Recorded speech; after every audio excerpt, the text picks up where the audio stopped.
You in the office, baby. Going up. All right, ladies and gentlemen, welcome back to the Slice Fight Network. We're here with Shay Shuffield. How you doing, Shay? Good. Doing good. Coming off a big win. So talk to us a little bit about that, because I saw some stuff online where it said, yeah, the girls accusing you of being a dirty fighter and stuff like that. So let's just jump right into it and let's get that out the way first. Yeah, so I went into her hometown and got the win, unanimous win.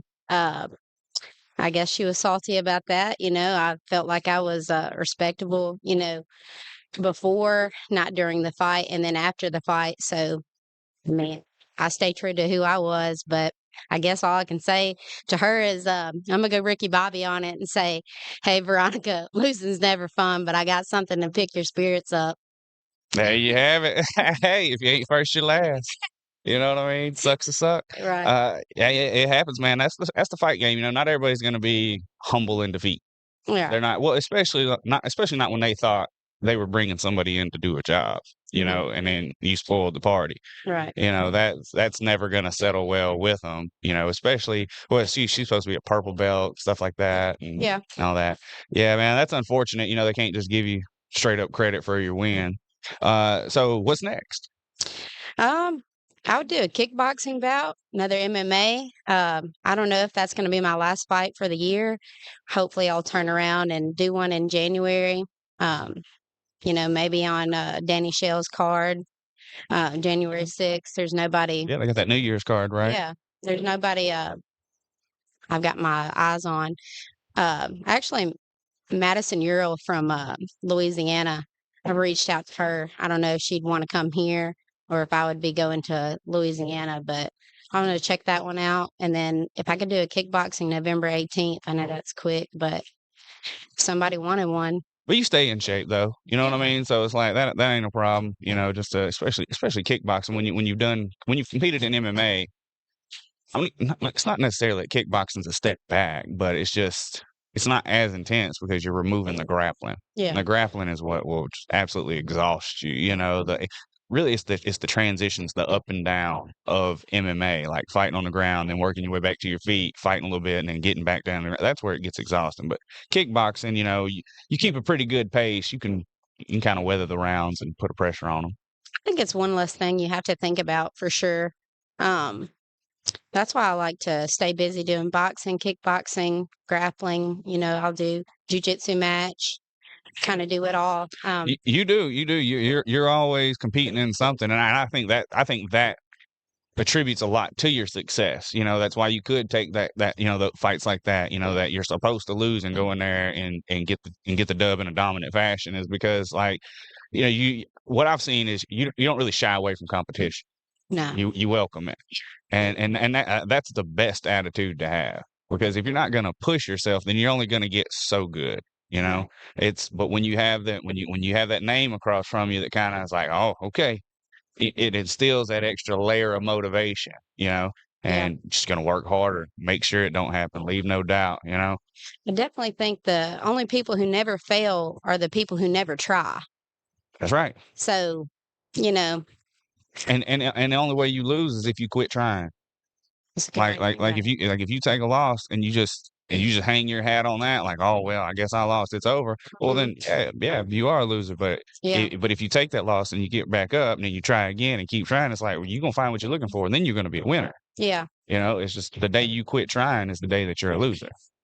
I think I've seen a lot of guys or even girls come into the gym and lose just from, being defeated in the gym. Like, you think you're going to win. First of all, you can't win a sparring session, but, if that's going to upset you, then, some of the best people ever, they come in here and they fail and they attempt after attempt every single day just for that moment of win, just for that hand raise.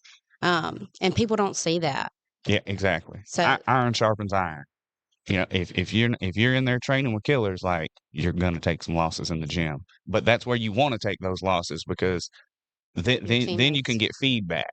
Mm-hmm. You know, like, hey, what happened? What'd you see? You know, you can get into the details and fix those problems. But if you're just only going to go when you're the hammer, it's like, well, nobody's going to ever put you in those situations to find that out. Yeah. And so you have to, you know, you have to take those losses in the gym. Even if you just do it, even if you just lose because you've went so many rounds, you're just tired, Mm-hmm. and they can get you then, you know, Yep. fresher body. But it's like you don't know that until you push yourself to that point of exhaustion, you know. And I think that helps a lot. And the way y'all work here at Hit, you know, that always translates into the fights. Like you don't see guys or you girls from Hit, like you don't see them gassing out, you know. And I think, you know, the cardio and just the expectations of this gym says a lot. Yeah. Got to be able to take criticism. Um, I'll just leave it at that. You got to be able to take criticism. That's right. Some people come in here and they take one class and then they want, us how to look. What did I do? Which is great questions. But what they want to hear is, you did great. You couldn't have done anything better. And it's just not the truth. Yeah, you're So, absolutely right. yeah. So, I mean, you just got to be tough mentally, physically. I mean, you know the game, but a lot of people I don't think fully understand like what it takes. Right. Just having great enthusiasm, like whether I win or whether I lose or anything in between, like I'm going to be enthusiastic about what I took on and what I did. And just keeping a positive attitude. I'm not going to be a hater to myself. Like I feel like I'm going to be my best friend. Right. In life. So because I care that much about myself to further what I'm doing. Yeah, and that's another thing, fighters. I hope you heard that out there, fighters. Because this is something I see is you get some people, you know, they talk about, you know, they want to be fighters, they want to be pro, they want to do this, they want to do that. But then, you know, once they start getting, familiarized and, in the gym culture and stuff, well, then they want to try to, well, I want to coach here, I want to coach a class, coach some stuff here and all that. And it's like, got to be careful doing that. Like, if your goal is still to be a champion and a fighter, it's like you have to be selfish. Mm-hmm. Like, because when you become a coach, now it's not about your success. Mhm. It's about making that fighter and putting that energy and that effort into those fighters and making them the best versions of themselves. And you can't do both at the same time. You can sprinkle a little bit of it, like, all right, I'll coach, one class, something like that. But it's like you don't want to get wrapped up, like you see some of these guys, oh, I'm gonna do privates and all that stuff. It's like, okay, but like them times when you're doing in privates, like you could be getting some road work, you could be getting some mitt work, you could be doing this stuff and making yourself better. Mm-hmm. And so that's where it's like you gotta walk that fine line, because I know you want to help, but you got to realize what's coming at the detriment of that. And I think a lot of people kind of overlook that aspect of it, and they don't find that out until later. I think, one way I thought about it, like if I'm working for somebody or whether I own my own business, Shuffield Therapeutic Massage and Wellness, you're either going to build someone else's dream or you're going to build your own. And so that is the selfish, like aspect that I think that you're touching on. That's a really good conversation. I'm all for like, I pour so much into myself because I do want to help other people. But I cannot help someone else if I'm not at my greatest, most full potential. And honestly, I think the biggest crock of shit is a motivational speaker because I want to see you get up early, 3, 4, 5 a.m. and go run. I want to see you do it when you're tired. I don't want to hear what you've got to say, just simply what you have to say. And that comes from discipline, not motivation. Yeah. I'm never motivated to get up when it's still dark outside and go run, but I do it Yeah. because I know I need it. But it has nothing to do with me wanting to.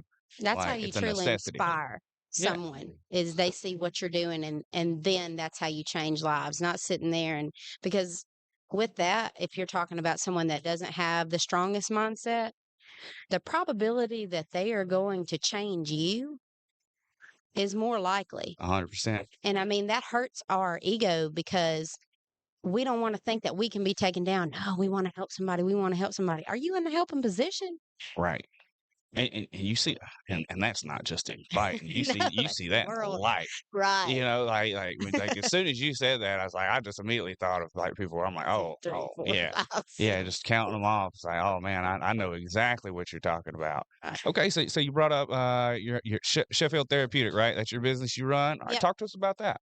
Yeah, I'm in Oxford, right off the square. It's a new location, but it's going great. I've had a lot of clients, a lot of support between my sponsors and then just people supporting me. Um, as far as my clients, it's been amazing. I get to live the life that I really want and really pursue my dreams. That's Um, awesome. yeah, I really couldn't ask for more. Hip Fitness, 662 Jiu-Jitsu, they pour so much into me. Um, I also, teach classes here.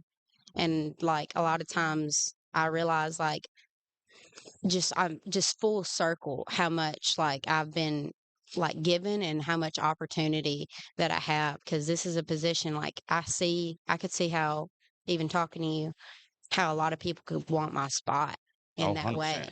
Um, 100%. just to be able to train as much as I do and then living that lifestyle and also being able to share, a thing or two. I'm at no point where I would want to like train a fighter. Obviously, I'm still in my pursuit and I don't know if that would ever be something, but I'll always be here, to help my brother and then like I know my spot here and it's it's everything I could want. Yeah, yeah. I mean, you, you're in a unique position Yeah. to say the least. It's like yeah, like a lot of people would like if you're an aspiring fighter, yeah, like a lot of people would want to be able to train as much as you do in the way you do and kind of have that flexibility and that freedom, but also it definitely doesn't hurt to have a brother and a dad who, know the game, and Right. it's like they're always like looking out for you, like, hey, like make sure you're doing this, make sure you're doing that. But they ain't gonna cut you no slack. Right. You know what I mean? They're not gonna cut you any slack. By no means is it a silver spoon. Like, Right, right, right, right, right. but like also you got to see your blessings. Like I started, like at the age of 5 or 6, just doing boxing and stand up. So like, I feel like a lot of women, they may try jujitsu and that's a great thing. But like, there's nothing wrong with stand up too. And that's kind of more intimidating. Well, I didn't come, that was backwards for me. Right. The first time I did a jiu-jitsu match was last year. I was 23 years old and I was terrified.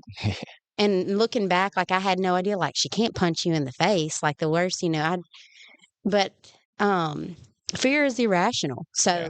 So that's what I was scared of until I got in there and did it and realized like as far as my stature, like I'm pretty good at wrestling and like that's what really gave me the confidence to get in the cage because I was like, you're gonna have to stand and strike with me unless you can take me down. And I just don't think you can take me down. I know I'll run up on that girl who's really good at wrestling one day, and then that's gonna be, um, a true match for me. But I never shy away from that. Like Oh yeah. that's what I'm there for. Bring it. Bring it.